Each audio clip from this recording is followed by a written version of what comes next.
Hello everyone, saving the youngest for last.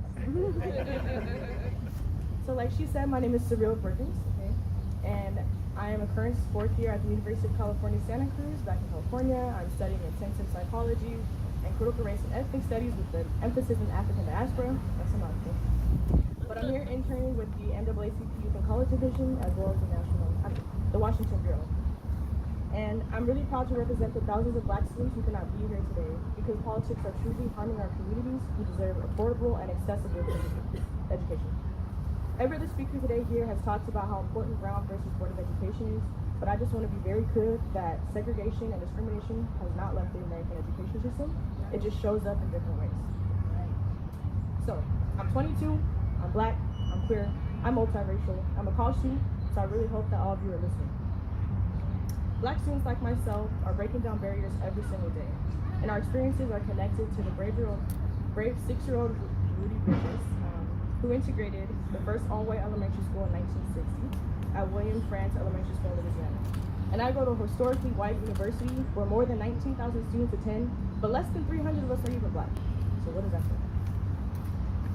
And the only reason I even went there is because Black current students brought up prospective Black students to experience what they can one day receive.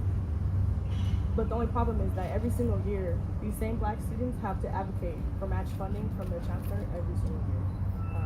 And right now, we're fighting right now. So, yeah. Black students are saving and recruiting Black students because across the country, there are very few institutions that actually care about what we need. 65 years ago, Brown versus Board of Education, without a question, was the right thing to do. That's why we're all here. But check this out, there's still an existential crisis for Black students in this education system in America. It is clear that Black students are needed in higher education, but only as long as we don't show up as our truest selves. This is not what Brown versus Board means. It isn't a quota, it is an experience for us and the school to really create a new America for all. It's graduation season, and summertime is a priority. But time for action is always now. Register and vote. For those who don't vote, if change is to take place, we all have to know that we are all needed. Pay attention to when legislation is introduced, pay attention to who voted on it, and make a list, because those who say no, and if they're not for our education agenda, kick them out. Out. As grandchildren of the civil rights movement, I would have thought this battle would be over, but we're far from being finished.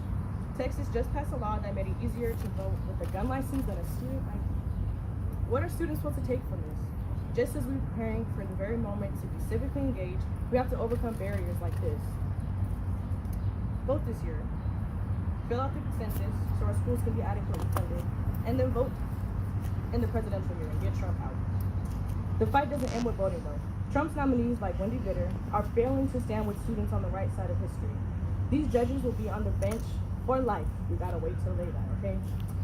And yet these are the same people who refuse to admit that Brown v. Board was the right decision. Like they're literally telling us students like myself, Black and Brown, that we don't belong in these schools and we never should have been there. But look, I'm here, okay?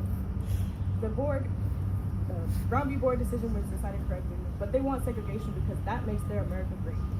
That is the opposite America that I want. The America I want has more college counselors to prepare Black students, has free college education so money is not a barrier.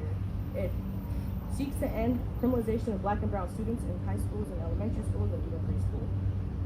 More faculty of color, accountability and courage to hold students accountable when they participate in hate crimes and hate speech, and also a shared governance. I'd like to thank Ruby Bridges for the revolution that she started.